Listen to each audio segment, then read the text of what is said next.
всички виждате и чувате. И сега ще ви споделя и екрана си.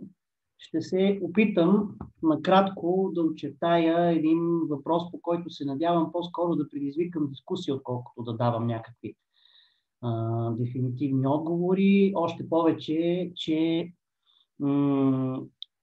в някаква част материала, който ще ви представя, трудно може да се побере в рамките на една лекция без някаква изключително злоупотреба с търпението на аудиторията.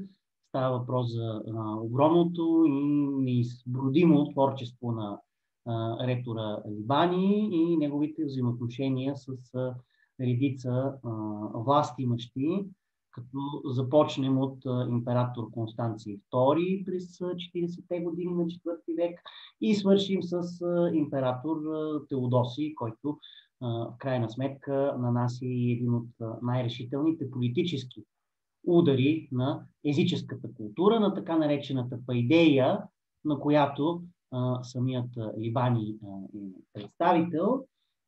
От другата страна ще видим и един негов колега, ретор или софист, както сами предпочитат да се наричат представителите на тази интелектуална прослойка през дадената епоха, прохерезии или проайресии, който, за разлика от Либани, принадлежи към християнското вероизповедание и е християнин по убеждение, въпреки че не го изявява толкова открито в своята дейност, но, както ще видим, това не е без значение за развитието на неговата кариера.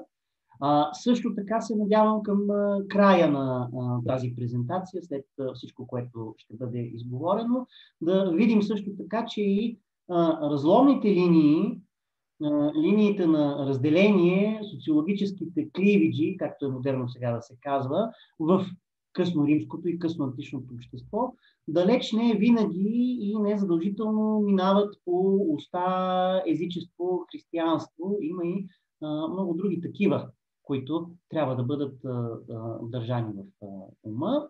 Но преди всичко това, което ще ни занимава, е какво е публичното присъствие на хората с интелектуални професии, ретори, философи и преподаватели в областта на риториката и философията. И ще започнем, може би, малко по-отдалече, темпорално, но от нещо, което като времеви отрязък ние, като пространство, ние по-близо. Така, извинявам се, исках да пусна първия слайд от началото. Ще спра камерата си.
Сега чува ли се? Така, добре. Моля, когато не се чува, само ще имам една молба, като шервам екрана, аз не виждам много кой какво пише. Затова Чува се, Митко, чува. Анмютвайте си, ми го казвайте. Просто уж имам нова камера, но очевидно имам проблеми с звуковото устройство за пореден път. Това е един надпис, както личи от трети век, от времето непосредствено преди големия рейд из Балканите и в Гърция на херулите и други германски племена, които успяват да внесат смут, да разрушат Атина и да допринесат с още нещо за и без това разразяващата се криза на имперското трето столетие. И този надпис гласи следното. Текстът е публикуван от Георги Михайлов, използвам последните емендации, които бяха обнародвани наскоро в ономастиката, основно на Николай Шаранков. Преводът е мой. На добър час. Това е базана статуя, очевидно почетна статуя, която е издигната за видна фигура, гражданин на град Августа Траяна. По решение на пресвещения град на лакедемонците, т.е. на Спарта, потвърдено от гласуване на най-сладката му родина. Като най-сладката родина е Августа Траяна, предполага се, че човекът произхожда от там, след което се цитира декретът на спартанците. Спарта издига статуя на Марк Улпий Гениалис, траянец и лакедемонец, за цялостната му добродетелност, сюм пасес аретес хенека, и заради доброто му разположение спрямо заниманията с образование и слово. Пайдея кай логой.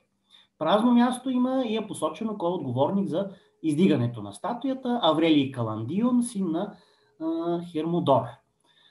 Така, значи очевидно става въпрос за човек, който е пътуващ, най-вероятно ретор, той със сигурност е учител, но най-вероятно е пътуващ ретор, който е бил едновременно гражданин и също така почетен гражданин и също така учител, както в Августа Траяна, в Тракия, която е била неговата родина, и ако съдим по името му, Марк Улпий Гениалис, с един разпространен провинциален когномен, който е характерен за епохата, но също така с имената, родовото и собственото име на император Марк Улпий Траян. Тоест, вероятно, нали, както знаем, това е един от преоснователите на град Августа Траяна като римски муниципиум. Така че това е представител на не просто гражданин на Августа Траяна, но вероятно и представител на една от най-старите фамилии на града с най-старо римско гражданство, който при това е бил удостоен с почетно гражданство на Спарта, където по това време, ето виждате на тази карта, и Августа Траяна и Спарта, очевидно човекът е пътувал между тези два центъра на своята дейност, където той е бил достатъчно виден и отличителен като преподавател, който се занимава с пайдея и логой, с слова, с речи, така щото да му бъде издигната почетна статуя, която неговия град роден възпроизвежда, репликирайки с гордост не само неговата статуя, най-вероятно в естествен ръст, не е изгубена, но също така и цитирайки декрета на Спарта, с който Марк Улпий Гениалис е бил удостоен с това почетно звание и с тези почести. Виждаме как дори през трети век, дори в разгара на все по-задълбочаваща се имперска криза, имаме такива пътуващи учители, които принадлежат към и не само принадлежат към, но и оформят бъдещите поколения на един образован имперски елит, който се движи между и пребивава в една мрежа от градски центрове из цялото Средиземноморие. Не случайно презентацията ми ще бъде изпълнена с карти, защото ще има нужда доста често да илюстрираме различни случаи на мобилност. Физическа мобилност от място на място, която отразява до голяма степен и една социална мобилност, отличителен белег на определени класи и съсловия в империята, която обаче не може да бъде достояние на всеки. Това е няколко десетилетия преди Диоклециановите реформи, преди окончателното оформяне на късната Римска империя, такава каквато я познаваме вече през IV век. Ето сега от другия край на този период, който ние наричаме късна античност, някъде от V столетие, т.е. дори след края на разглеждани от нас период, но като естествено негово продължение. Един друг подобен паметник в град Афродизиада в Кария. Ето къде се намира Афродизиада. Ето по този начин изглежда възстановката на статуята на един провинциален управител на Кария в цял ръст, както тя е възстановена в една публикация от Journal of Roman Studies от 2002 година. Ще ви я извади отдолу и е събрана в електронния корпус на надписите от Афродизиада. Един почетен надпис в стихове за управителя, провинциалния управител на провинция Кария, който по това време носи титлата Пресес, римската титла Пресес, Ойкумении или Екумении или Икумении. Едни много хубави, много елегантни елегически дистихони. Мога да се опитам да ви ги прочета, за да чуете как звучи един такъв вид епиграфска поезия, която продължава през цялата късна античност и дори до византийско време, далеч след като носителите на живия гръцки език са загубили вече представа за квантитета на сричките, върху който подобен тип поезия се основава. Тон сеномон плетон татонин талиотида мусан, аттидус хейдюепей, кирнаменон мелити, те доикуменион тона ойдимон хегемонеа, стесе филе боле тон афродисиеон, то гарде катарофрена кайхера типлеон хеурейн, немусюне сагатес алло парести герас. Така, виждате, тук редовете на надписа са подредени според стиховете. Това е изкуственият начин, по който ние днес рецитираме, произнасяме подобен тип поезия, но може да се каже, че за съвременниците на този надпис вече подобен поетичен ритъм е звучал не по-малко изкуствено и те са го възприемали по-скоро през зрението си, отколкото през ухото си, което е загубило естественото усещане за вокален квантитет, на който се основава тази древна поезия. Тази възхвала към провинциалния управител го описва като човек, който едновременно е изпълнен съзнание на законите и с италийската муза, което означава, че той е много добре образован. Като представител на римския елит, това е нормално за него. Той е много добре образован в латински език и латинската книжовност и също така в римското право, но освен това той смесва тези свои качества, тази своя италийска муза с сладкозвучния мед на Атика, с сладкозвучния атически мед, което особено през тази епоха, но не само, е един начин да бъде, един иносказателен начин да бъде изразена версираност в областта на гръцката словесност и преди всичко на гръцката риторика и нейните високи образци, повечето от които са произлизат от Атика и от атинската книжовност. Това са Демостен, Изократ, останалите 10 атически оратори и тази висока компетентност в литературния гръцки език и в ораторската проза много често бива сравнявана с атически мед, който мед, особено този от областта на планината Химед в Атика, е бил смятан за един от най-качествените в цялото Средиземноморие.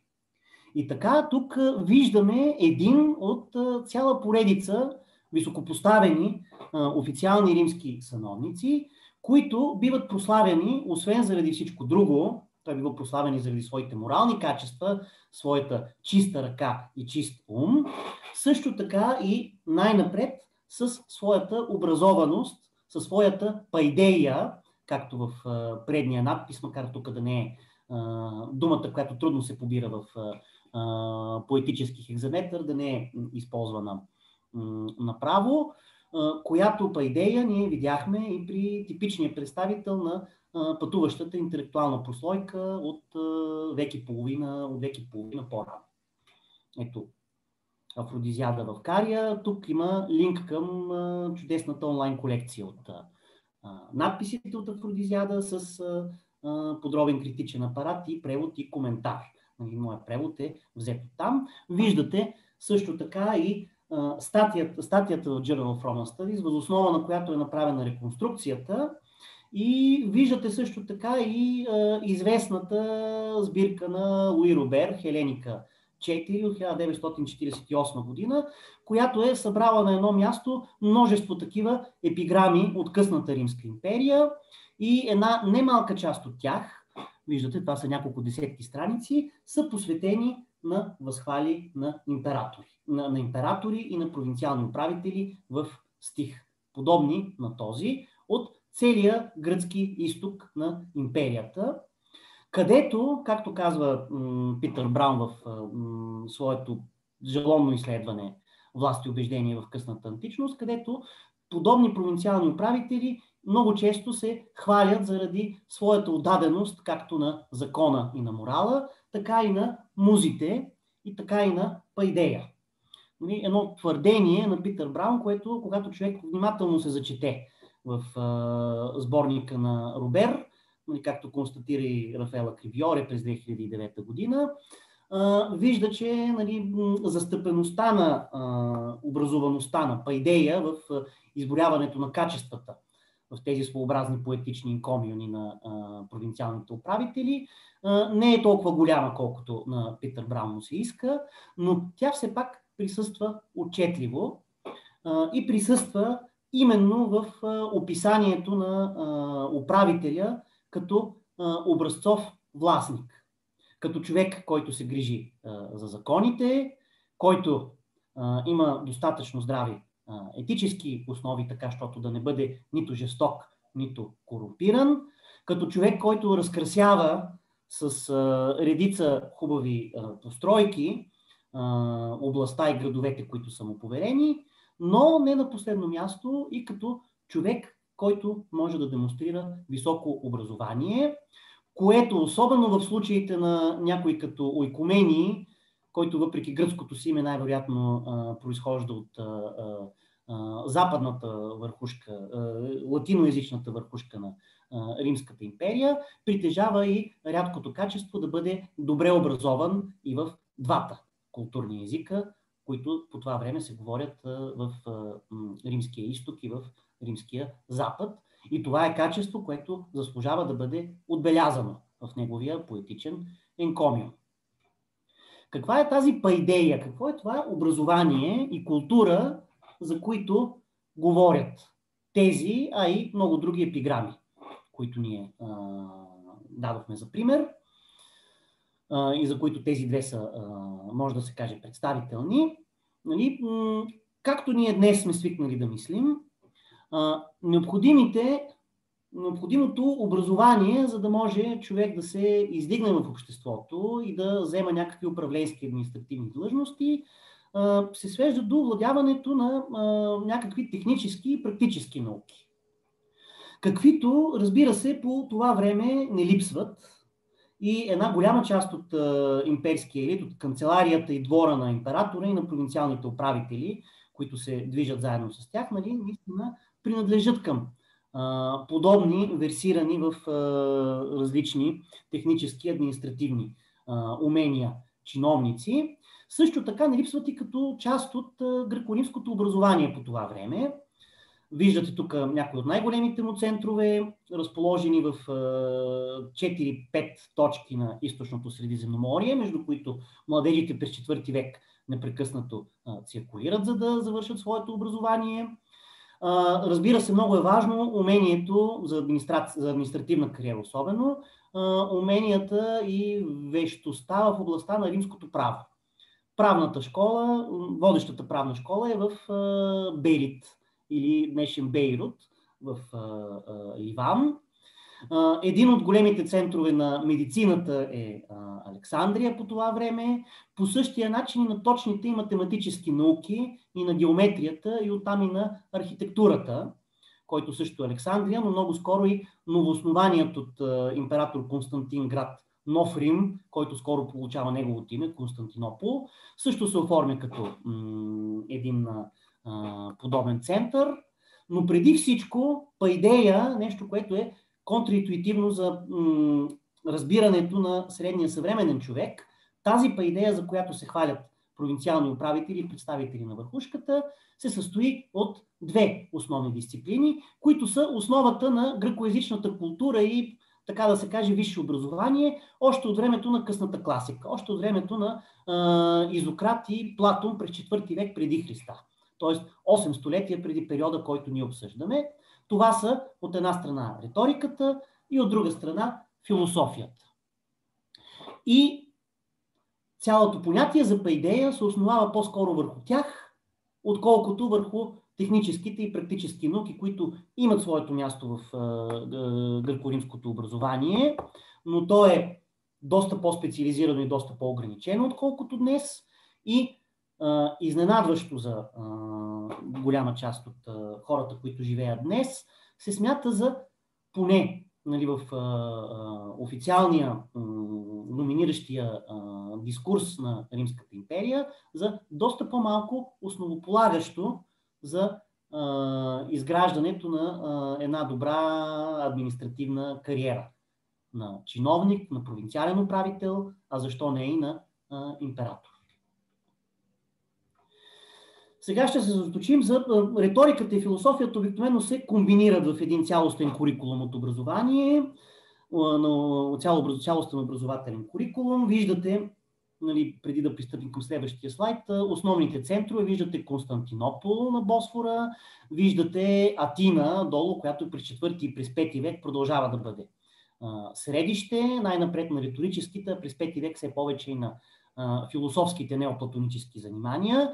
Виждате Александрия в делтата на Нил и в източния край на Средиземноморието, в Сирия и Ливан. Виждате Антиохия, която също се оформя като един изключително голям център на културата, книжовността, риториката и философията, до голяма степен и благодарение на един от героите на днешната сказка, именно Ретора Либани, но не само. Нали, както вероятно много от вас знаят, там, независимо от гръко-римската риторическа Пайдея, се развиват в по-късно време и специфични богословски школи. Нали, там работи, преди Либани, работи християнски интелектуалец Ориген и въобще това е един голям интелектуален център. Малко по-надолу от него, в оранжево, виждате и големия център на изучаване на римското право, какъвто е град Берит или Бейрут. Сега ще се съсредоточим преди всичко върху обучението по риторика и кариерата на един късноантичен ретор или оратор или софист, както те самите предпочитат да се наричат, по подражание на класическите гръцки софисти от 5 и началото на 4 век преди Христа, което образование обикновено се съчетава с философия, но има, така да се каже, по-отчетливо изразен публичен профил. Риториката имам предвид. Това образование идва непосредствено след началното образование в четене и писане, при което ученикът се учи да изписва буквите и научава, или поне в най-общи линии, се запознава с основите на гръцката литература в лицето на Омир, на трагиците, в по-късно време на историците, на ораторите и така нататък. Някъде около 14-15 години започва това обучение и реторът, ето тук, както е показан на един саркофаг от 4 век след Христа от Рим, Има множество такива саркофази запазени. Ако може да видите фона на моята презентация, той е един друг подобен саркофаг, представяш седящи учител по риторика и неговите ученици, които разгръщат свитъци, който обаче е от една от другите късноримски столици на империята, Августа Тревирорум или Триер. Има няколко такива много известни сцени, които показват нагледно риторическото обучение от саркофази, очевидно, на преподаватели по риторика. Това риторическо обучение, което започва някъде на 14-15 годишна възраст, при повечето младежи, които могат да си го позволят, продължава директно обучението на граматика, при който се учат основи на литературата и на четмото и на писмото и се заучават големи пасажи на изуст от Омир, трагиците и други литературни автори и произведения, като същевременно се изучава и някаква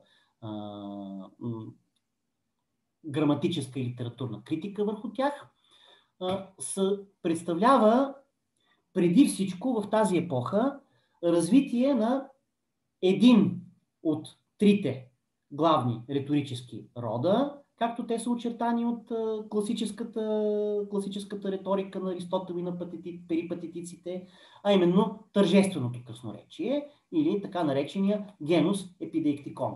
Както знаете, основните видове красноречие са три, както са очертани от Аристотел и по-късно до развитие от неговата школа: политическо или съвещателно, съдебно и тържествено.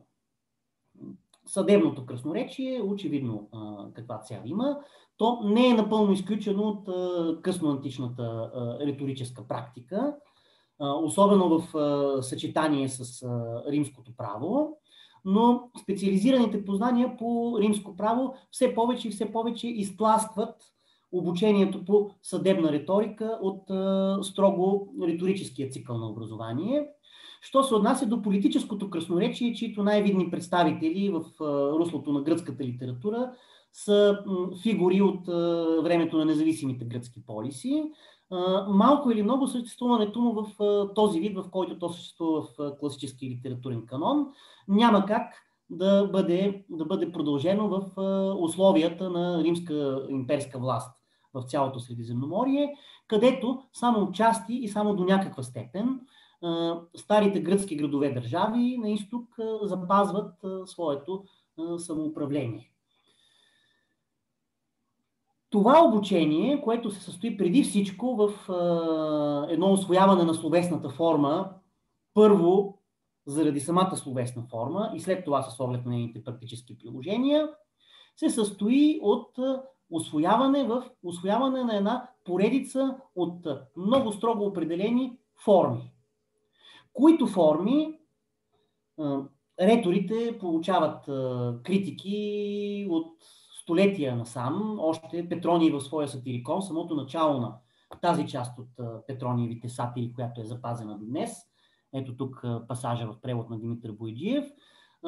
Реторите получават, и то с пълно основание, упреци, че всичките тези форми и всичките тези казуси, които биват разигравани, така да се каже, при упражняването на тези готови словесни форми, нямат абсолютно нищо общо с реалния живот и с това, което се случва в ежедневието, в съдебните зали и в политиката на второто, третото, четвъртото и следващите столетия.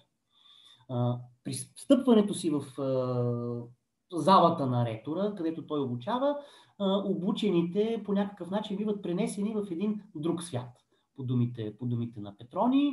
И също така, според критиците на това образование, които критици обаче не са безкрайно много и гласът им не се чува чак толкова много, колкото можем да си помислим, младежите в школата на ретора не просто не развиват своите умения, ами оглупяват съвсем, защото не чуват и не виждат нищо от истинския живот, а се занимават с имагинерни казуси.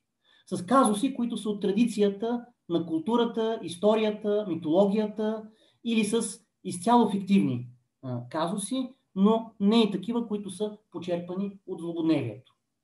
Въпреки тези критики обаче, Преобладаващото множество от младежи представители на богати и образован имперски елит са минали през тази школа и са били подложени на няколко годишно дълго и мъчително упражняване на следните предварителни упражнения, или както се наричат на гръцки прогимнасмата, които са едни точно определени като брой и като вид форми.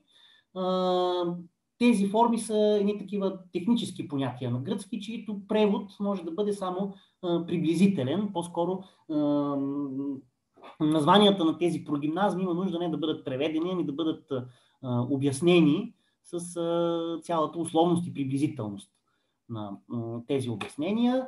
Започва се от простия преразказ на някоя басня или на някой сюжет от историята или митологията. Минава се през думи и сентенции на прочути хора от миналото, аргументиране и оборване на някакъв казус, разработване на някакво общо място, локус или койнос топус, да речем, общите места могат да бъдат от рода на упрек към сина прахосник, който прахосва богатството на баща си. Или инвектива срещу лекари-отровител, или разни такива неща, които са отново един набор от фиктивни казуси, върху които се упражнява дадената словесна форма. Има запазени такива множество упражнения, образци, в това число и от самия Либаний, за който ще стане дума след малко, каквито младежите се тренират сами да композират и да пишат и да произвеждат в най-различни вариации. Имаме възхвала и порицание на отделни личности, както конкретни, така и по-общи. Имаме сравнение на две личности, които или едновременно се порицават, или едновременно се възхваляват, или единия се порицава, другия се възхвалява. Има влизане в характер. Например, какво би казал, има една такава запазена епидиектична реч от софиста Горгий и подобни упражнения в етопоия, така наречените, са в същия дух.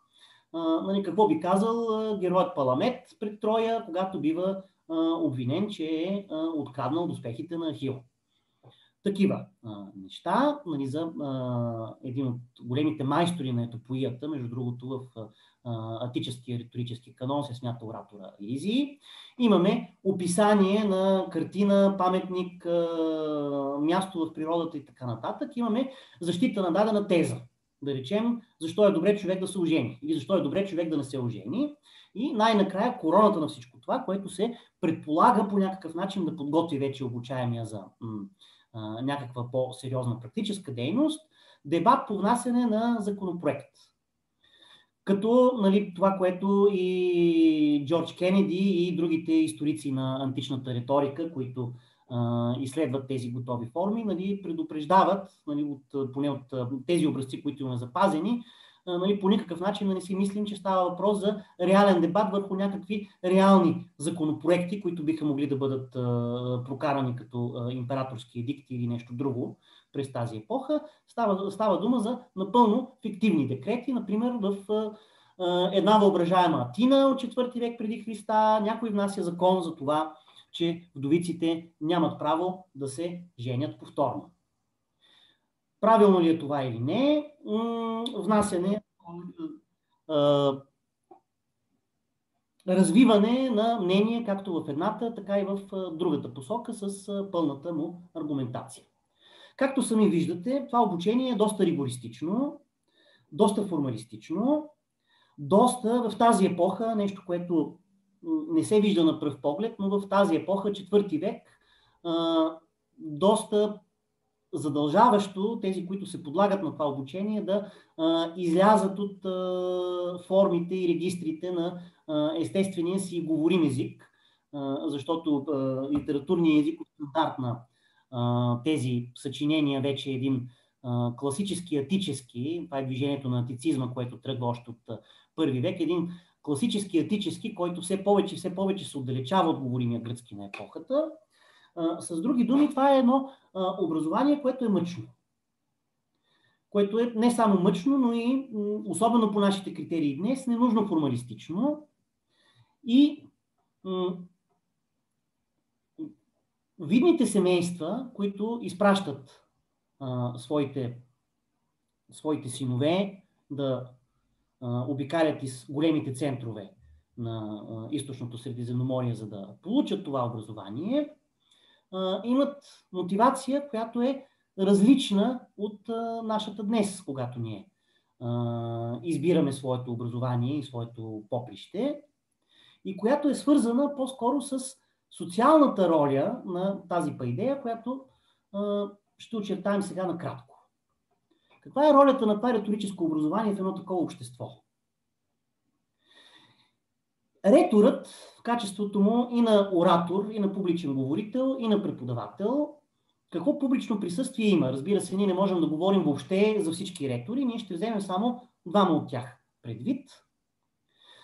Можем ли, въз основа на примерите, които ще споделим, да извадим някакви по-генерални изводи за взаимоотношенията интелектуалец, общество, власт и в трите аспекта, в трите върха на този триъгълник от връзки.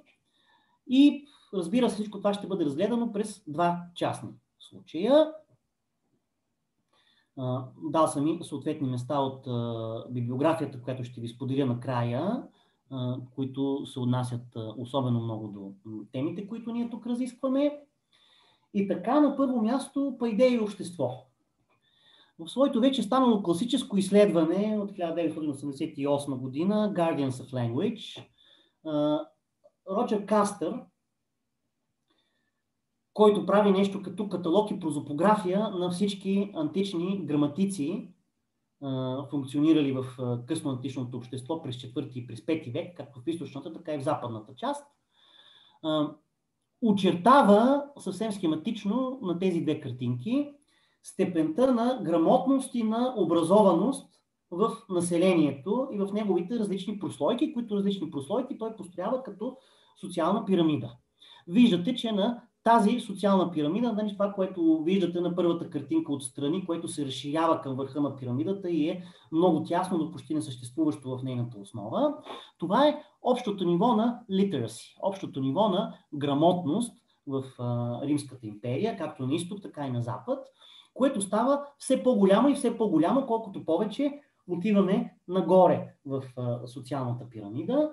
В най-долното си ниво то е доста ограничено, но все пак дори в най-долното ниво съществуват така наречените луди литерарии на запад или граматодидаскалея на изток, които в по-голямата си част са спонсорирани от държавата или от съответните общини, от съответните градски центрове, които дават базова и рудиментарна грамотност на сравнително широки кръгове от населението. Това, което се вижда на втората картинка, нали, в сравнение с тази обща базова грамотност, виждате една втора линия, която вече очертава не просто общата и базова грамотност в тези нали, училища по елементарна грамотност, елементарно учене на четмо и писмо, ами степента на овладяване на така наречените artis liberales. Това е малката линия, която се вижда в горната част на пирамидата и която в общи линии обхваща основно и най-вече римската върхушка. От това следват няколко неща. Първо, притежаването на пайдея, притежаването на риторическо и на философско образование е белег и символ на социален статус, по същия начин, по който материалната задоволеност, по същия начин, по който принадлежността към някакъв локален или имперски мобилитет, по същия начин, по който това е заемането на някакви почетни или административни длъжности в родния град или в провинциалната или имперска администрация, или, както казва Павлин от Нола, един късноантичен латински поет, в една от своите песни, отличителни черти на благородния човек са хонос, почетните длъжности, литере, образованието, и то образованието в артис либералес, не просто базовата грамотност, и домос, неговото семейство, неговия дом, неговото потекло. Нали? И често пъти тези неща вървят заедно. Хората, които принадлежат към локалния нобилитет, имат по-голям шанс да получат определени длъжности и на провинциално, и на имперско, и на местно ниво. Те също така обикновено имат и ресурса и нужната, както социална, така и чисто физическа, както видяхме, мобилност, да се образоват, защото това комплексно образование се получава не само в един градски център и преди всичко не само в градския център, който е роден за една голяма част от жителите на Римската империя, ами с едно пътуване и сменяне на учителите в различни по-големи центрове на образованието. По този начин се създава и една голяма социална мрежа от хора, които получават образованието си на определени места и в определени центрове, които определени центрове ги видяхме в източната половина на империята. Те са това. Те са тези 5 основни центъра, плюс още 6 или 7 по-малки, но които са с по-ограничен капацитет и не са толкова престижни. Нали, получава се една социална мрежа от алумни на тези учители по философия и риторика, която е много подобна на мрежата от възпитаници на престижни университети днес. Тоест имаме едни представители на градския, провинциален и глобален имперски елит, които всичките са възпитаници на нещо като античната Ivy League, което означава, че те също така, включително и на ниво чисто формално изразяване, начин на говорене, поведение дори, защото риторическото изпълнение включва и паралингвистичен елемент от рода на жестове, мимики, сила на гласа, поза на тялото и така нататък, който е един споделен културен код между тези образовани класи. И те сами гледат, нали, имперския елит, гледа на притежанието на този код като на осигуряващо една такава дистанция между него, елитът от хора, които имат пайдея, елитът на пепайдеоменой, и тези, които не притежават това образование. Нали, това е една такава дистанция между тези две групи на образованите и необразованите, която, както се повтаря много често в текстове от епохата, е равносилна на дистанцията между хората и безсловесните зверове. Тази пропаст ще се увеличава все повече и повече с раздалечаването на езика, гръцки и латински език, на който се осъществява това образование в тези литературни и риторически форми, от говоримия език на улицата или на пазара. Тоест в тази епоха вече имаме едно положение на фактическа диглосия, т.е. на съществуване на две различни форми на един и същи език в обществото, едната от които, официалната, книжовната, високия регистър, е много по-архаична, много по-формализирана и с строги сфери на своята употреба, за разлика от курантния, за разлика от разговорния език, който е езика, на който всички тези хора са native speaker, но който е различен от книжовния език, на който те самите говорят и с който си служат в официални случаи. Така че в някакъв смисъл тази пропаст между образованите и необразованите, сравнена с пропастта между словесните хора и безсловесните зверове, придобива с течение на времето все по-буквално и все по-буквално измерение. Същевременно смята се, че този тип образование, това влизане в едни определени форми, в един определен начин на аргументация, в един определен начин на общуване, на подреждане на мисълта, на подреждане на речта и също така на управляване на цялото поведение, на гласа, на тялото и на емоциите, култивират една система от ценности, която е характерна само изключително за елита от пепайдеоменой. И то в контекста на едно късно римско общество, в което самоуправството и произвола, изблиците на гняв, както многократно подчертава и Браун в своето класическо изследване, което вече цитирахме, стават все повече и повече. В късноантичния съдебен процес или въобще в късноантичната администрация, нали, да не говорим само за съдилища, Това, че си свободно роден и това, че си представител на градския съвет, вече не те прави имунизиран срещу физическо наказание. Има редица случаи на така по-нисшите представители на градските съвети на изток, които, да речем, заради невъзможност да изплатят данъците си, биват подложени дори на бичуване. Нещо, което е нечувано в по-ранно време. Установява се все повече и все повече в римското право разграничението между един много тънък елит от най-богатите фамилии от всяко едно място и от империята и тези с по-скромни възможности и по-скромен произход, в това число и обеднели представители на нобилитета. И спрямо тях вече може да бъдат прилагани различни степени на административен и съдебен произвол. Затова именно този споделен код на общуване, този споделен код на благосклонна размяна, на цивилизована размяна на аргументация, на въпроси и отговори, на пледуари и така нататък, която се предполага да се споделя, да речем, от един провинциален управител като Икумений, който е дошъл на едно място като Афродизиада, и представители на местния градски съвет там, по някакъв начин прави съвместното функциониране на имперска и на локална администрация и организирането на живота в тази огромна територия, каквато е Римската империя през IV век, придава му една патина на умереност, цивилизованост и контролируемост, която без ценностите на Пайдея би изглеждала доста по-притеснително и страховито. Освен това, тази образованост се демонстрира и се разгръща в типичната медия на публичните декламации. Публичните декламации са нещо, което е много характерно още за епохата на така наречената втора софистика, която е няколко века по-рано, по време на разцвета на Римската империя в епохата на Антонините.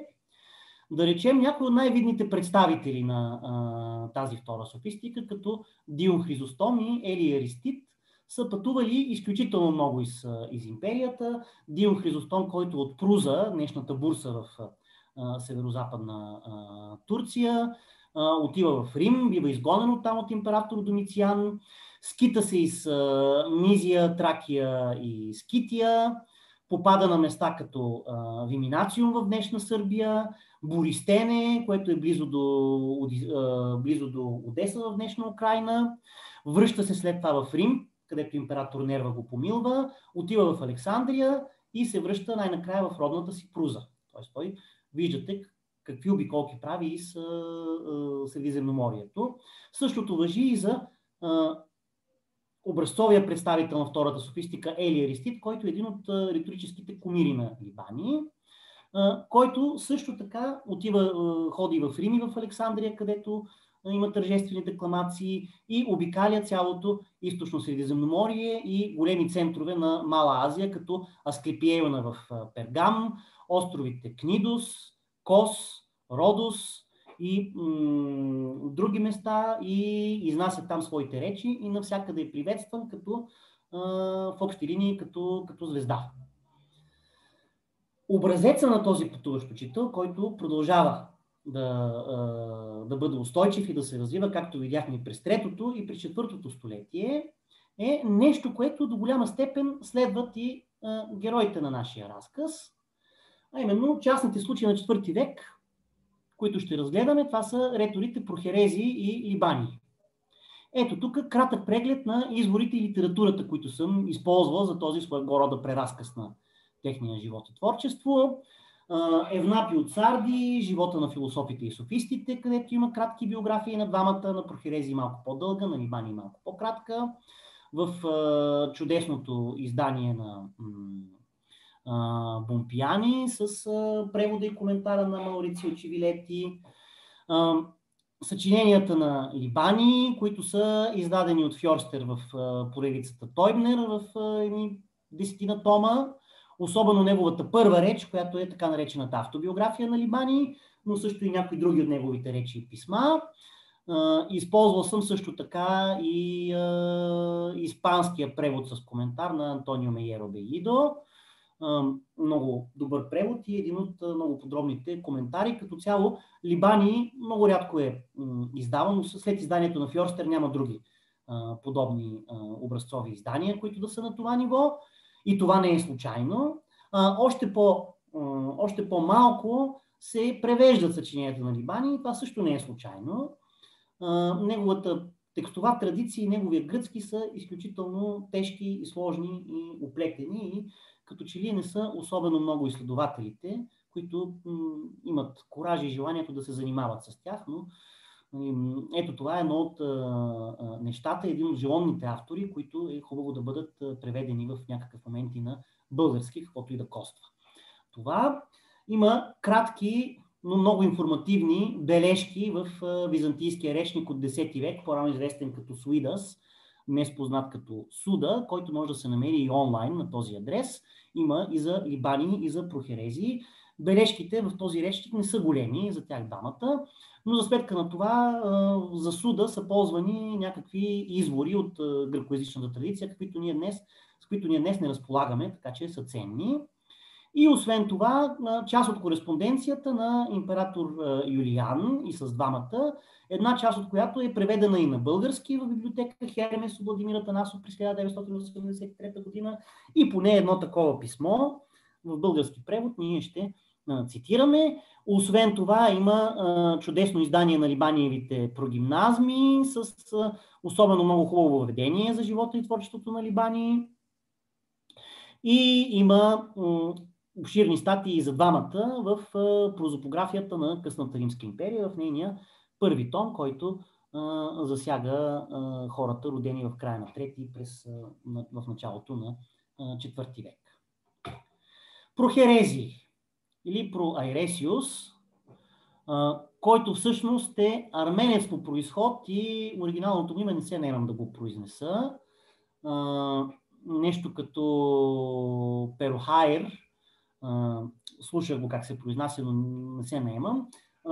Той по произход семейството му е някъде от източна Армения, в крайните предели на римска Месопотамия, откъдето някъде около 70-те години на трети век то се преселва в Цезарея Кападокийска, където се ражда Прохерези. И виждате по какъв начин той пътува все по на запад, следвайки заедно с много други представители и връстници, представители на своята област и на своята социална прослойка, следвайки това образователно движение между големите центрове, което е много типично. Той получава началното си образование в Цезарея Кападокийска, след което отива да се образова в Антиохия при ретора Улпиян, който по-късно ще бъде учител и на Либани, след което някъде в началото на 30-те години, края на 20-те, началото на 30-те години, в самото начало на управлението на император Константин, преди Константинопол още да бъде построен, той пътува за Атина, където попада като човек от Мала Азия и като арменец сред учениците на ретора Юлиан и твърде бързо става един от неговите приближени ученици, един от неговите хетайрои или другари в университетския живот на Атина. Елита от учениците на всеки един прочут ретор се наричат или хумилетай събеседници, или хетайрои, и те твърде скоро, след няколко години риторическо образование, започват да работят като асистенти и като помощници на основния ректор в школата. Сами преподават в началните стадии на обучение на новопристигналите студенти, набират нови студенти, понякога по едни доста насилствени начини, както сега ще видим, и също така могат да изпълняват и публични речи, понякога в полза и в защита на своя учител и на своята школа. Един такъв голям скандал, който е описан от Евнапио Царди, ученик на Прохерези, описан през 90-те години на 4 век. Това е един голям скандал, който завършва с бой между учениците на ретор Юлиан и учениците на един друг ретор, който се казва Апсинес или Апсин.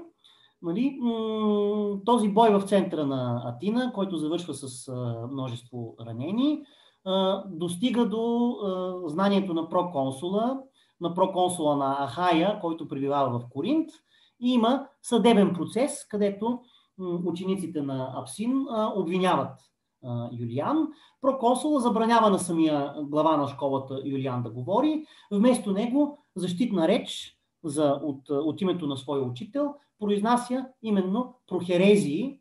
И това е една от първите му прояви на ретор, която му носи изключителна популярност и която в крайна сметка издейства помилването на Юлиан и на неговите ученици, които са участвали в схватката, и нарастващата популярност на школата на този ретор, и то в условията на една жестока конкуренция, каквато има през 30-те и 40-те години в Атина. Научаваме за това, че Юлиан го избира за свой наследник на школата, завещава му дома си, в който повечето ученици се събират и биват обучавани, заедно с лекционната стая, така наречения театрон. Обаче това, което самият Юлиан, който почива някъде около 336 година, не може да му завещае, това е държавно спонсорираната образователна катедра. Във всеки един от тези големи образователни центрове, за които си говорихме, и в Константинопол, и в Антиохия, и в Александрия, и в Атина, и в Цезарея, и на други по-малки места, или Общинския съвет, или държавните власти, империята, а понякога някаква съдействие, някакво партньорство между тези двата органа на властта, местния и централния, имат една или повече, в случая на Атина много повече, спонсорирани с обществени средства катедри по риторика или по философия. И след освобождаването на една такава катедра, поради смърт, изгнание и така нататък, се предвижда нещо като конкурс. На този конкурс се явяват Прохерези, Диофант, който ще стане учителят на Либани, Епифаний, който е ретор, при който Либани иска да учи, но не му се получава, и Хефестион, стария приятел на Прохерези, заедно с когото те пътуват като бедни студенти от Антиохия за Атина, и първите години от своето обучение при ретор Юлиан са прекарват в такава нищета, че разполагат само с един кат дрехи, един трибун, който могат да използват за излизане навън, и когато единият посещава лекциите, другия стои в къщи. Нали, това е поне анекдотичното сведение, което разказва за тях и за тяхното приятелство Евнапио Царди. Хефестион отказва да се изправи на публичен конкурс заедно с приятеля си и си заминава, както казва Евнапи, и от Атина, и от хората. Ще прекратява своята публична дейност на ретор. Прохерези печели пред градския съвет и пред проконсула с изключителни овации, с едно много ефектно изпълнение. Той самата му фигура е изключително импозантна. Той е един едър, красив човек, всички го описват по този начин, който много добре успява да изиграе, дори импровизирано, речите, които произнася пред публика. Той печели с овации този риторически конкурс и става изключително силен и влиятелен ретор в Атина. Както казва Евнапи, това е нещо много типично за образователните центрове на 4 век. Това съревнование между реторите беше съревнование не само на студентите в самата Атина, ами съревнование на всички народи в империята. Защото всеки един от големите учители на Атина и на Александрия и на другите академични центрове в източното Средиземноморие има един определен контингент, един определен регион, откъдето те набират своите ученици. И се случва така, което и самият Евнапий описва, че студентите, които идват да учат в Атина, от цяла Мала Азия, от Египет и от Близкия изток, от Сирия, от Палестина, от Ливан, от Юдея, от Кипър, в един момент, в момента в който стъпят на пристанището на Пирея или на Фалерон, собствениците на кораби директно ги водят, чукат на вратата на прохерезии и директно ги водят те да станат негови ученици. Този монопол върху образованието по никакъв начин не се харесва на другите ректори в Атина и те успяват, поне както казва Евнапий, да подкупят тогавашния проконсул на провинция Ахая, който намира начин да обвини и осъди прохерезии и го осъжда на изгнание, което трае няколко години. След това обаче проконсулът се сменя и прохерезии през 343 година се завръща триумфално, защото, тук е един цитат от Евнапий, който е много коментиран в научната литература и който има отношение към някои факти от биографията на прохерезии, които самия Евнапий като езичник премълчава. Хуто Басилеос епитрепсантос кай метапесонтос острако. Защото така нареди царя и по този начин, нали, остракон, това глиняното парченце падна на обратната страна. Нали, ние днес бихме казали, нали, се обърна палачинката. Нали, това е една поговорка гръцка, която има Демостенов привкус. Променя се положението и прохерезий намира своите покровители. И то намира своите покровители на най-високо място. През лятото на 343 година, малко след внезапното си завръщане от изгнание в Атина, той е призован като част от свитата на западния император Констанс в Галатия. Тук има грешка, съжалявам се, не в Галатия, в Галия, в провинция Галия. Разбира се, тя е Галатия в гръцкия текст, но си има предвид западната Галия, тази с център Лугдунум. Той пребивава в двора на Констанс в Галия в продължение на цяло лято и началото на есента. Пише няколко речи в прослава на императора, както самия Евнапий казва. Чрез него Констанс искаше да демонстрира какви изключителни хора управлява и са под негова власт. И дори когато отива на посещение в Рим, му е издигната статуя, на която надписа, който Евнапий цитира, е царицата на градовете Рим, на царя на словата Прохерезий. Когато той се завръща, участва в един много зрелищно описан конкурс на новия проконсул Анатолий, който задава риторически проблем на всичките ретори в Атина и Прохерезий в отделна на Иротатик прави една такава импровизация, която слисва до толкова всички, че, както Евнапий казва, те започват да целуват ръцете му и да прегръщат тялото му, все едно е живо въплъщение на бог Хермес. И всичко това, по всяка вероятност, се случва не само и не толкова заради това, което Евнапий казва, изключителния характер или изключителните дарби на прохерезии, или поне не само заради тях, а заради факта, който се споменава от други източници, но който самият Евнапий премълчава, заради факта, че прохерезий е християнин. Този въпрос е много коментиран в едно сравнително скорошно изследване на Уотс, City and School in Late Antique Athens and Alexandria, където се коментира, и аз до голяма степен съм съгласен с това, че комбинацията от риторическата дарба, учеността и репутацията на Прохерезий като ретор с неговото вероизповедание го правят изключително подходяща фигура, и то в тези десетилетия, в които новопрохождащата сред имперския елит християнска религия често получава традиционните упреци, че не е достатъчно, не предлага достатъчно високо образование, не подхожда на човек, който е версиран в традиционната гръко-римска пайдея, по никакъв начин не може да достигне образците на класическата култура, които малко или много вървят заедно с елинската културна традиция и също така с елинското езичество.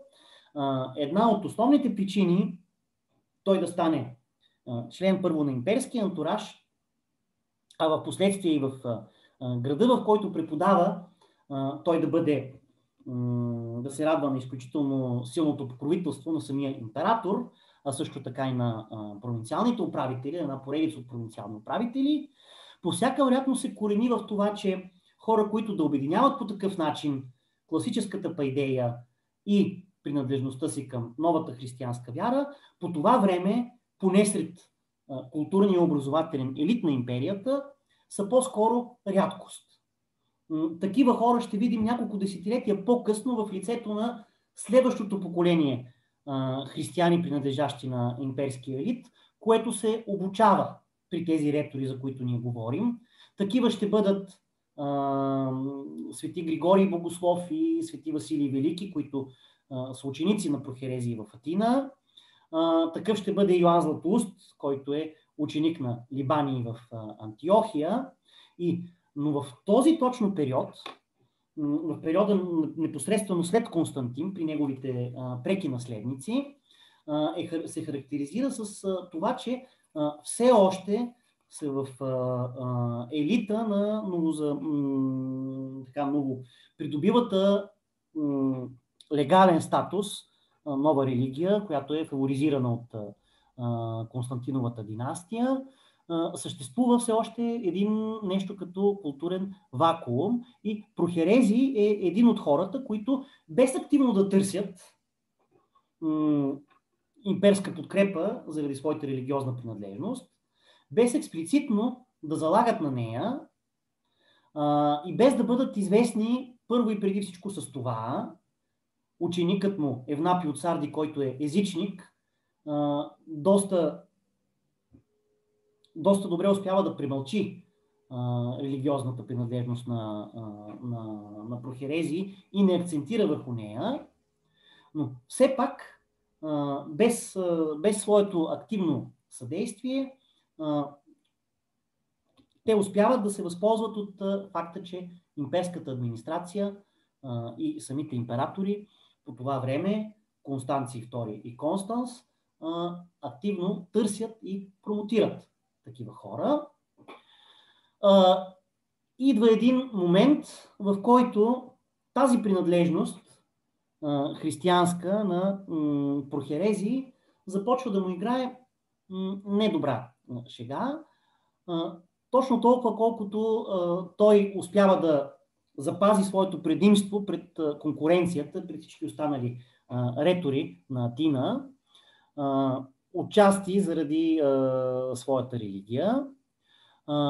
Толкова повече това се обръща в негов ущърб, тогава, когато император на императорския трон след Констанций II в Константинопол се възкачва Юлиан, който скоро след възкачването си, през 362 година, издава едикт, според който тези, които изповядват християнската религия, галилеяните, както ги нарича той, не могат да вземат държавни образователни катедри. Това кара прохерезий да се откаже от поста си, който му е предоставен от атинското боле, с подкрепата на проконсула и на императора 2 десетилетия по-рано. Това обаче не значи, че преподаването в неговата школа спира, защото той самият е обграден вече от достатъчно много свои помощници, свои хомелетай, голяма част от които са езичници, които движат школата и в този кратък период от време, в който той не може да преподава. По това време хората, които са преподавателите по риторика, които са християни, могат да преподават единствено на частни начала, но важно е да се подчертае, че този едикт, този закон не засяга нищо друго, освен държавните преподавателски катедри. Според изворите, Прохерезий прави нещо, което, освен че не е много християнско в този момент, е силно противозаконно. Той се допитва до хиерофанта в Елевзина, за който се смята, че има пророчески дарби, и получава от него пророчество, че в скоро време Юлиан ще загине и позициите на Прохерезий ще бъдат възстановени. И в крайна сметка точно така и става.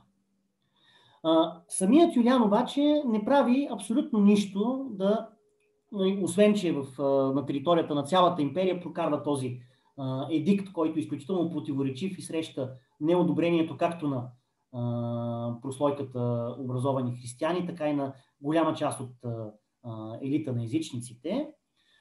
Освен това, той не предприема никакви по-персонални действия на репресия, нито срещу Прохерезий, нито срещу някои от другите учители по риторика. Запазено е едно изключително любопитно писмо на Юлиан спрямо Прохерезий, което ето го тук в превод на Владимир Атанасов. Няма да го чета цялото, надявам се виждате какво пише в текста. Дълго време е било тълкувано от различни изследователи, като в смисъл, че заради изключително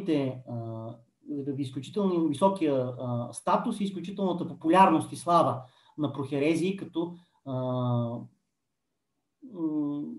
като представител на гръко-римската пайдея, макар и християнин, Юлиан запазва своето уважение към него. Всъщност това писмо, ако човек го зачете внимателно, вижда, че той има един изключително хладен, изключително ироничен тон, в който Юлиан в общи линии казва, след като е получил приветствие от самия Прохерезий в Константинопол по случай встъпването му в длъжност, че няма намерение да води кореспонденция с атинския ретор, освен ако въпросния не желая да напише историческо съчинение, в което да опише неговото възкачване на трона, за което самият Юлиан е готов да предостави документи. И толкова. Любопитно е, че от Прохерезий, който е един от най-видните ректори на времето си, абсолютно нищо не е запазено. Освен някакви свидетелства, освен някакви тестимонии за него. Което е интересен факт, отличаващ го от другата фигура, за която ние ще говорим сега, накратко, и за която е много трудно да вместим всичко, което има да се каже за него в краткото време, което е отредено за една лекция. Това е ректора Либаний от Антиохия. Роден е някъде, значи става въпрос за едно поколение по-късно от Прохерезий. Вероятно е роден някъде около 314 година и почива някъде през 393 година в родния си град. За разлика от Прохерезий, който е един от примерите за хора, които успяват да се издигнат, въпреки първоначално не особено впечатляващия си социален статус, именно благодарение на пайдея. Либаний тръгва от доста по-привилегирована позиция. Той произхожда от високопоставено антиохийско семейство, което изпада за кратко в немилост по времето на император Диоклециан през 304 година, в началото на 4 век, във връзка с така наречения заговор на Евгений. По това време част от семейството, част от тази голяма фамилия бива екзекутирана и част от имуществото ѝ бива конфискувано. Но все пак Либаний и неговото семейство успяват да се запазят като една съществена част от антиохийския елит. Неговите двама чичовци, Фазгани и Паноби, вземат висшестоящи длъжности в местната имперската администрация. Паноби, както описва самия Либаний в автобиографията си, е и един от организаторите на големите игри в Антиохия, които се наричат Олимпия, Олимпийски игри, по примера на оригиналните игри, провеждани в Гърция, на които се стичат хора от цяла Мала Азия и се чества също така римската власт и императорския култ. Започва риторическото си обучение на 15 годишна възраст. Той самия говори за това в едни много любопитни термини. Казва, на 15, като станах на 15, ме еисерхето дримюстис ерос тон логон. Така ме хвана една много тежка любов към думите. Въобще той в това отношение много подражава на квази-еротичния философски дискурс на Платон. Взаимоотношенията между интелектуалеца и пайдея са взаимоотношения на ерос, на любов, на любовно привличане, и по същия начин са и взаимоотношенията, нали, без абсолютно никакви собствено еротични конотации. По същия начин обаче, изцяло в фигуративен план, стои въпроса и с отношенията между хората, които имат споделена култура, които имат споделена пайдея, особено между учител и ученик. Нещо, на което той много държи и подчертава в своята автобиография още от ученическите си години, както в Антиохия, така и в Атина. Той описва себе си като ученик, който е недоволен от това, което му предоставят местните ректори в Антиохия. Учи при същия този Лупиан, при който едно поколение преди него е учил прохерезии, само че Лукиан вече е в преклонна възраст и той почива, както самия Либанин казва, преди той да може да оцени неговата ерудиция и неговата риторическа дарба. Отдава се на четене на класиците и на самостоятелно изучаване на техния слог.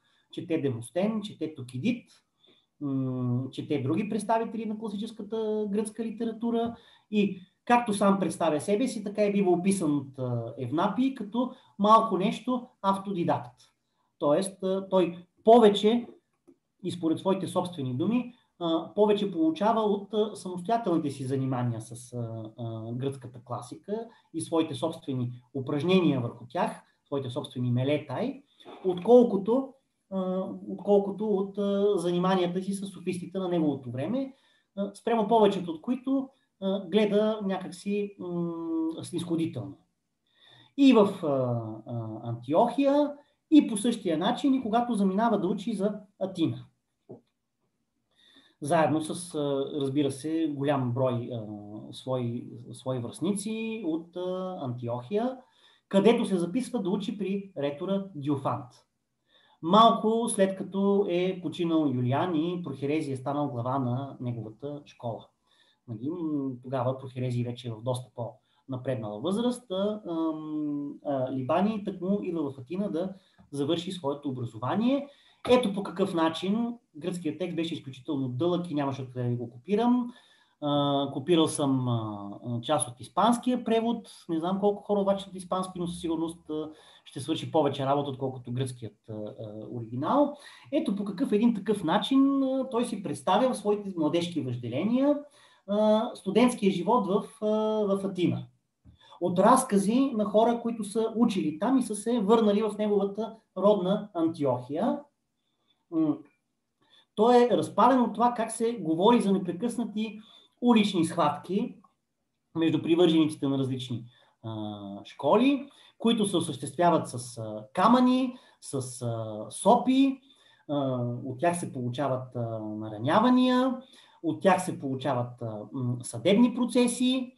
На съдебните процеси представителите на тези риторически школи, както и техните ученици, което е в основата на success story-то на самия Прохерезий, могат да се изявят като защитници на своите учители и на своите колеги и другари. И той се представя как целият му студентски живот ще бъде разкъсан между това да тича до Сунион или до Пирея, за да отвлече студенти за своя учител по риторика и да му ги заведе. Ще тича след това до Коринт, на съдебни дела, които са свързани с схватките, в които той ще влиза заради своя учител, и ще тича от пир на пир, от пиршество на пиршество, мислейки си как да вземе заем. Нали? В общи линии представя си един, колкото изпълнен с някаква младежка геройка, толкова и разгулен и въпреки това по някакъв особен начин свързан с ероса към словото и с риторическата доблест. Живот. По ирония на съдбата, случва му се нещо, което му пречи да стане такъв студент, за какъвто си мечтае, за което той след това самият е благодарен на съдбата или на Тюхе, на която посвещава цялата си автобиография. При самото си пристигане в Фалерон, в Атина, той бива отвлечен, той бива държан на сила, както казва той, в един питос, което, откъдето да го погледнеш, е нещо като делва, въпреки че преводачите и коментаторите на това място настояват, че това трябва да бъде разбирано фигуративно като малка стайчка. Аз не съм много сигурен в това нещо. При слизането си от кораба, той по същия начин, както той си е представил, че сам ще действа, бива сграбчен и напъхан в една делва и отвлечен на сила да стане ученик на Диофант, въпросния конкурент на Прохерези и ученик на Юлиан, за който стана дума малко по-рано.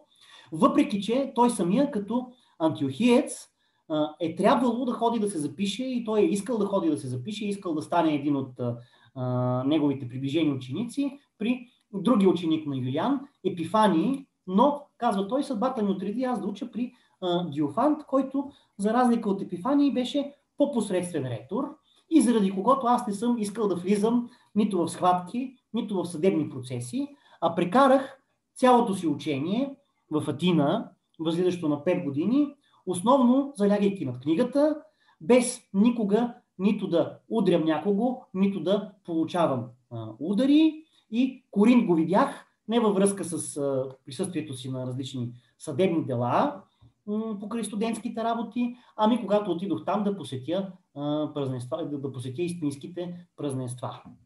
Така че, казва той, получих не това, което исках, а това, което трябваше да получа, за което съм благодарен на съдбата.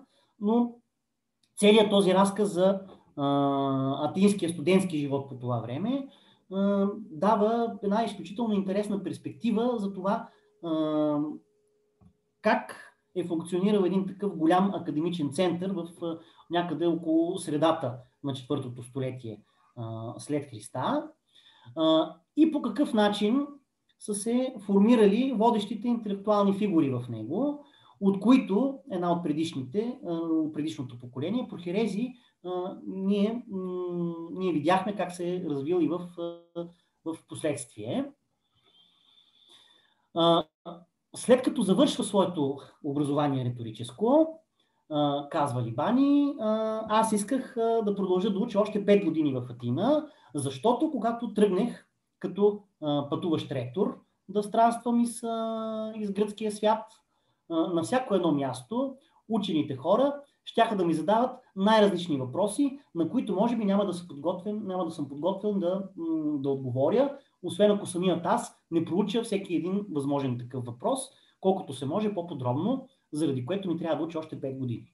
И този впечатляващ пасаж е един от първите засвидетелствани случаи на така наречения академичен импостър синдром, за който вероятно повечето от вас са чували, от който най-вероятно всички от нас малко или много страдаме в първи засвидетелстван такъв случай в западноевропейската литература, но се случва така, че неговия със студент и приятел Криспин го моли да пътува с него до Хераклея в Мала Азия.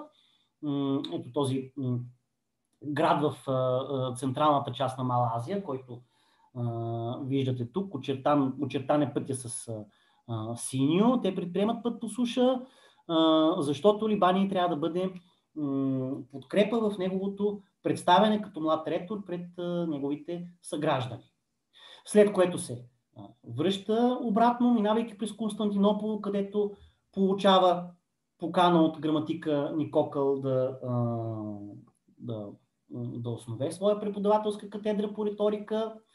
Връща се по някакви неизвестни и недобре описани в автобиографията му мъгляви причини в Атина и малко след това се връща, за да откликне на поканата на Никокъл през 341 година в Константинопол, където обаче бързата му популярност му спечелва изключително сериозни врагове и най-вече ретора Бемархий, който е много сполучливо описан като един от водещите ретори християни в новооснованата имперска столица.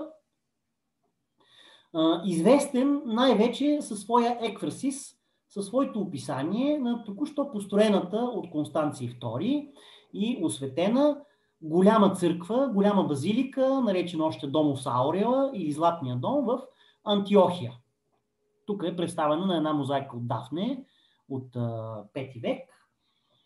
Малко след построяването си, освещаването си при 4 век, започнато от Константин, завършено от Констанций II и през следващото столетие станала жертва на поредица от земетресения и разграбвания на персите, така че тя не оцелява много дълго време.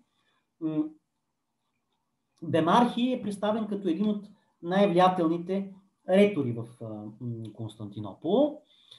Представен е като виден застъпник на християнската вяра и поради това любимец на Констанций II и прочул се изключително с своята възхвала на Констанций II, която прераства в възхвала на Христос и на неговата вяра и е съпътствана от екфрасис, от подробно описание на външния вид и архитектурата на голямата базилика в Антиохия, която в сянката на която самия Либаний по-късно живее, но която опорито не споменава в нито една от речите си, в това число и в голямата реч, така наречения Антиохикос, който е възхвала на Антиохия и на нейните прелести и чудеса.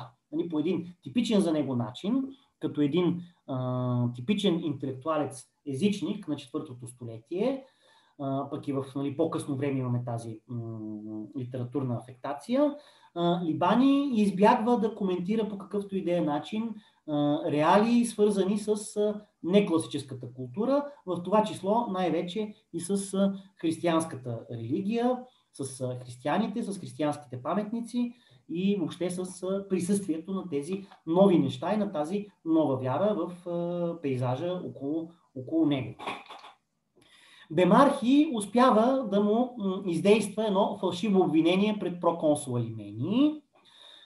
Тук източниците се различават малко какъв е характер на това обвинение. Някои казват астрология, други източници, самият Либаний не го споменава това, споменава го Евнапий, подозрения и слухове за блудство с младежи, които са негови ученици. Най-вероятно и двата слуха нямат нищо общо с истината, доколкото Либаний няма склонност да прибягва нито към астрология, нито пък в биографията му са известни други подобни хомоеротични епизоди. С една дума, той е наклеветен и преди да може да бъде подложен на съд и осъден, но с цената на това неговия собствен секретар, който е роб и бива измъчван по законите на римското право, което постановява, че показания от робите се снемат само след мъчения, се оттегля в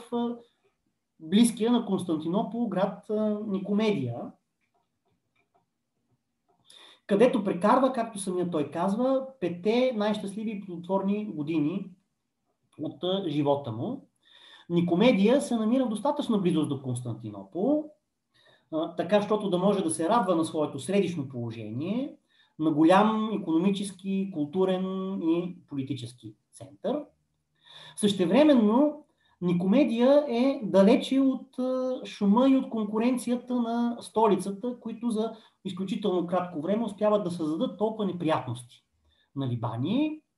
Въобще езическите интелектуалци от втората половина на 4 век, между които и самия Либаний и Евнапий, който описва неговия и на Прохерезий и на другите софисти за времето си живот, в общи линии се отнасят към големите центрове на властта, към римските столици, Рим, Стария и най-вече Новия Рим, Константинопол, изключително скептично и едва ли не презрително.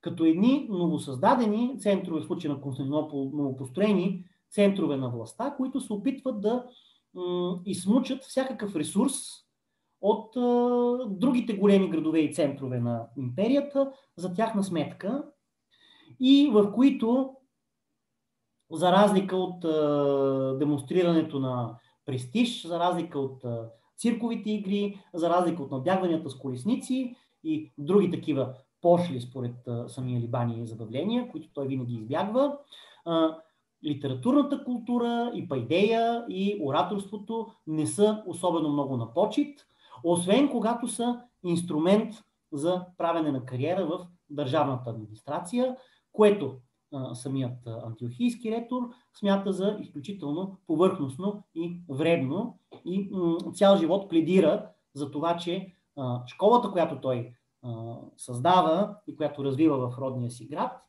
се противопоставя на използването на пайдея за чисто утилитарни и повърхностни цели. Преди обаче той да се прибере в родната си Антиохия, пребивава известно време като водещия ретор на Никомедия, където, както казва той самия, до толкова много града се влюбва, полудява по неговите съчинения, че нещо, което е характерно за епохата, повечето ретори, дори и тези, които притежават общински катедри, нямат определено място на преподаване. Те преподават на различни места, или в дома си, или на някакви публични места. Но казва той, в града на Никомед, дори и топлите басейни в баните, в термите, бяха място, което аз можех да използвам за своето училище. И това не се смяташе въобще за нещо нетипично, дори и за хора, които не са посветени в високата култура, които са такива частни лица, идиотаи, не в днешния смисъл на думата. И до толкова целият град се превърна в едно светилище на музите, стана един мусейон, че вместо популярните песни, хората по улиците и по стъгдите пееха кратките резюмета на моите тържествени декламации, моите прологои. Нещо, което дори да приемем, че самия Либани влага някаква доза преувеличение тук, все пак е достатъчно показателно за начина, по който той си представя един образцов град на културата, който няма първенюшките претенции на столичен център, но който за сметка на това е един оазис на чистата любов към знанието, заради която именно чиста любов, още в юношеските му години, разни такива безобразия, като това да отвличаш студенти на пристанището в Пирея или да се биеш и да се съдиш заради своя преподавател по риторика, са му се стрували напълно в реда на нещата и напълно приемливи от етическа гледна точка, защото за тях стои същия този ерос към словото и същия този ерос между учител и ученик, в името на който подобни геройства са не само допустими, ами дори и похвални. Следва едно кратко връщане в Константинопол, където той произнася похвално слово за Констанций II и за Констанс.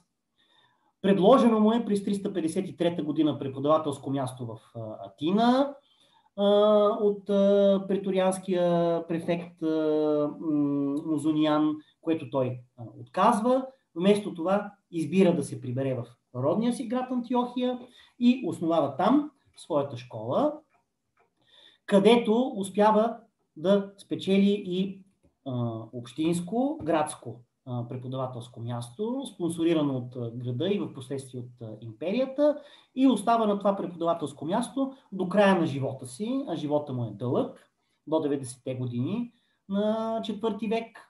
В това число той успява да обучи стотици студенти, кореспонденцията му с голяма част от които е запазена и е подробно анализирана от Пол Пети през 50-те години на 20 век в едно жаломно изследване по прозопография, което и до днес остава меродавно.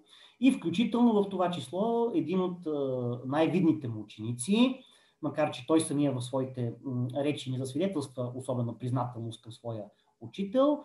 Това е един от най-големите християнски ретори и оратори, Йоан Златоуст.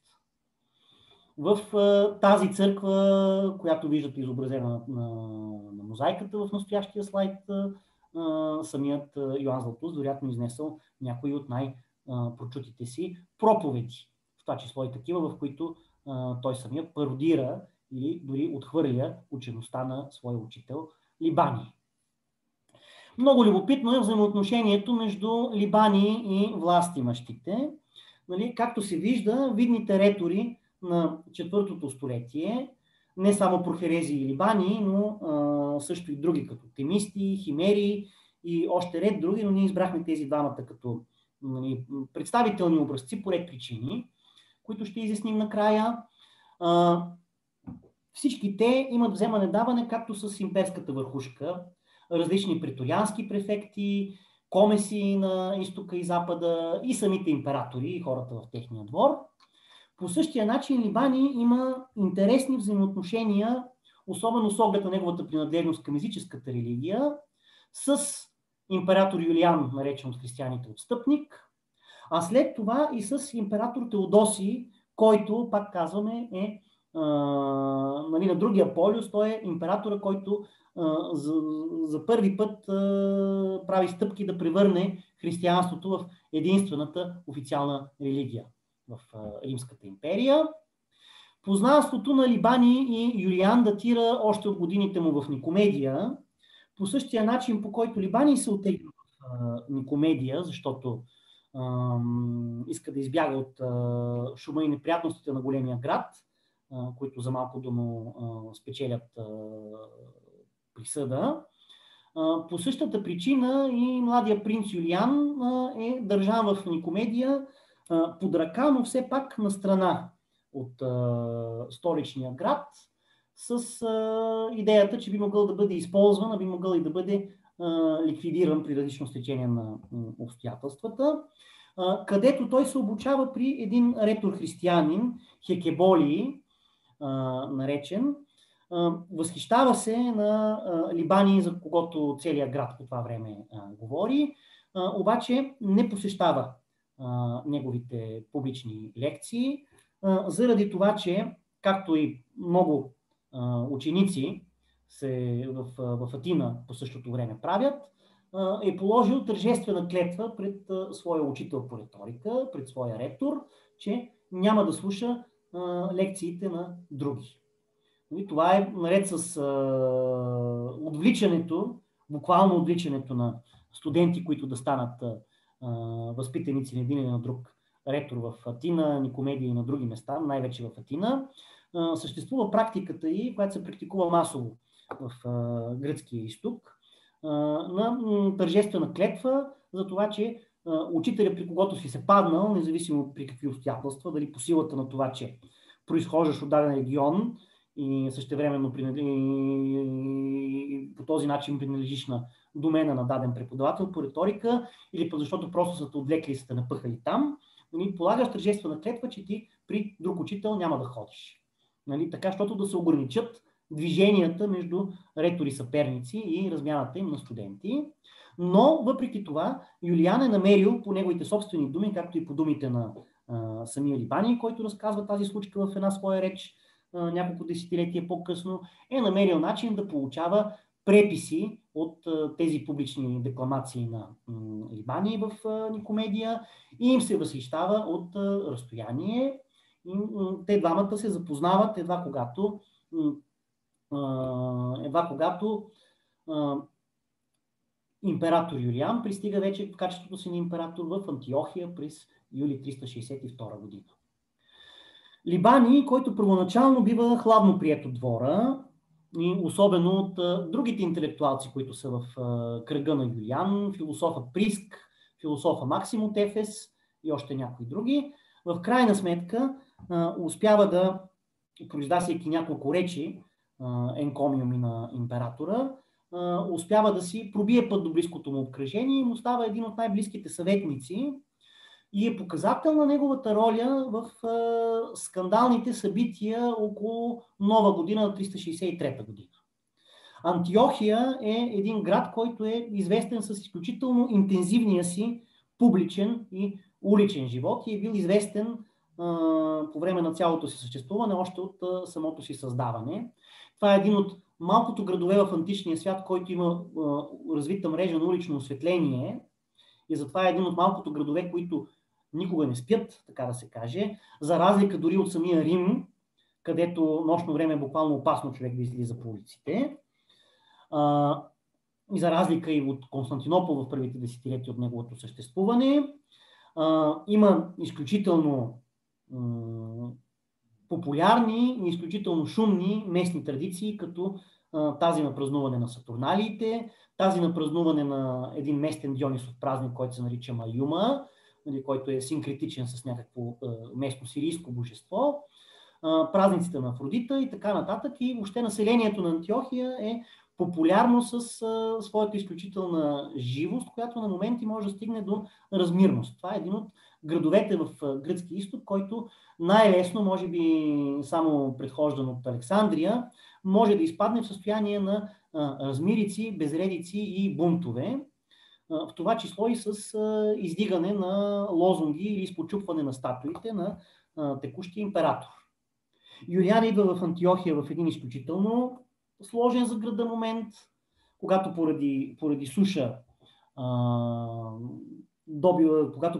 в града има глад, цените на зърното са изключително високи, а той пристига с идеята да използва града като аванпост за своята военна кампания срещу Персия, срещу персите, в която в крайна сметка той загива. Това не го прави особено популярен в града, както сред езичниците, така и сред християните. Още по-малко популярен го прави неговата любов към принасенето на кръвни жертвоприношения, което в ситуация на глад се възприема изключително недобре от населението на града и особено лоша роля му изиграва неговата така стеснителност и философска дистанцираност от любимите публични места и публични зрелища на антиохийците. Той не се явява на надбягванията с колесници, не ходи в цирка, не следи мимовете и театралните представления и страни от всички тези дейности. За което получава изключителна похвала от своя приятел интелектуалец Либани, който също така по отношение на публичните зрелища води един доста аскетичен живот, но това го прави обект на подигравка, особено по време на празненствата по случай Нова година, януарските календи в Антиохия, когато срещу него се пишат сатирични песни, издигат се лозунги, наречени джудже, козел заради философската му брада и още какви ли не други обидни епитети, в следствие на което императорският гняв е страшен. При сродна подобна ситуация император Теодосий подлага на клане населението на Тесалоника през 390 година. Юлиан не се показва чак толкова страшен, въпреки че опасността от лошо развитие на събитията е реална, но казва, че ще смени управителя на провинцията с такъв, който е доста по-строг и по-с лошо око гледаш към самите антиохийци и че на връщане от своя поход няма да се установи в Антиохия, ами ще се установи в Тарс в Киликия. Което по някакъв начин изключително много смущава както градския съвет, така и населението на Антиохия и те на излизане от града през април 363 година съпровождат като молители с венци и маслинови клонки императора и част от делегацията е и самия Либани, който по случая композира две речи. Едната от тези речи е написана като обращение към населението на Антиохия, другата реч е написана като обращение към самият император. И тук той се явява като посредник между града, чиято водеща интелектуална фигура се явява, и императора, чийто интелектуален приятел и приближен и съветник е, като в и двете си речи той очертава един контраст от една страна между философската енкратея на Юлиан, философската сдържаност, философската софросюне, добродетелност, изразяваща се в аскетизъм и въздържание от телесни удоволствия, и от друга страна трюфе, този разкош, тази изнеженост и тази склонност към удоволствия, която е характерна за антиохийското население. И сега, тъй като времето напредва, няма да цитирам подробно и двата пасажа, но вие може да ги видите. Успява чрез една поредица от антитези да се опита да влезе в ролята както на съветник на населението на своя роден град, което не е изключително трудна задача, така и на довереник на самия император, към когото той апелира да бъде благосклонен и да прояви типичната за един културен и образован и философски настроен човек снизходителност, заради това, че градовете, в това число и Антиохия, са получили своя дял от трюфе, от тази разюзданост, разпуснатост и вкус към удоволствията, заради това, че десетилетия наред преди неговата поява като фигурата на императора жрец и на императора философ, който иска да въдвори благочестие и добри нрави, те са били в ръцете на лош пастир, какъвто е неговия предшественик и родственик Констанций II.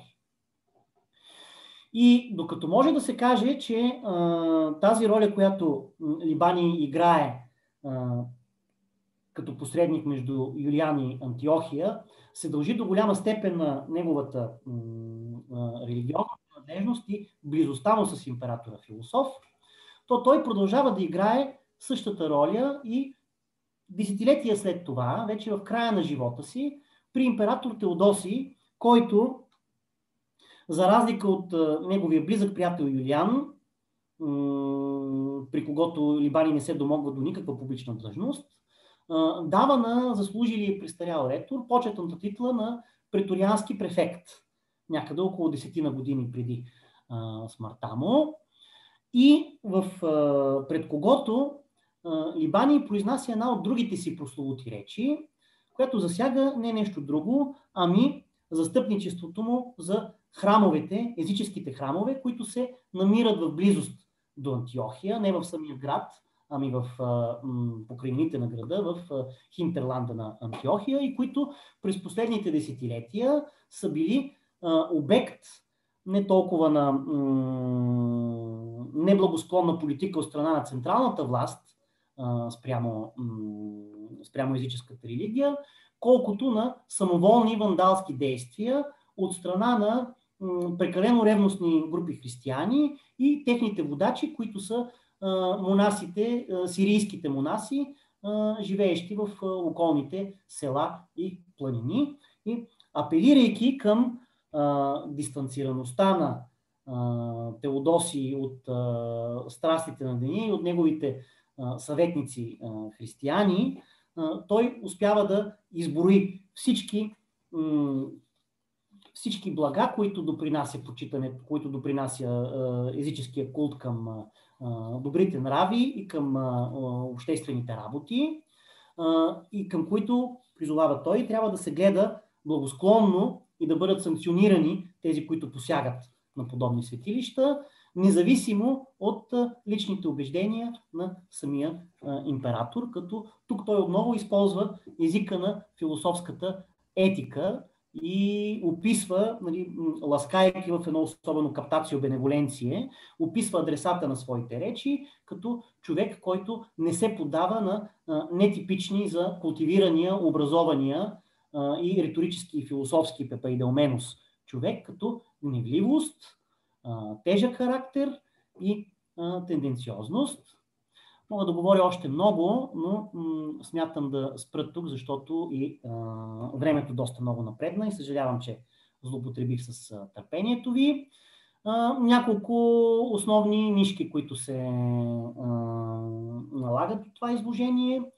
Първо, пътуващия ретор, а и не само пътуващия, и уседналия ретор, като средище и глава на своята школа, като представител на една своего рода, колкото елитарна, толкова и популярна култура. Нали, по един оксиморонен начин можем да кажем, че това е подкултурата на образования елит.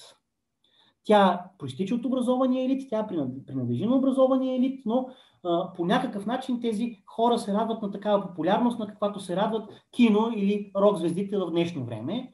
Тоест, до голяма степен тези декламации играят ролята и на някакъв вид публичен ентертеймент, който не случайно и от самия Либани и от други ректори на епохата се възприема като на равна нога с цирковите представления, с мимовете, с набягванията с колесници и така нататък. Единствено, че се предполага, че е на по-високо естетическо и етическо ниво.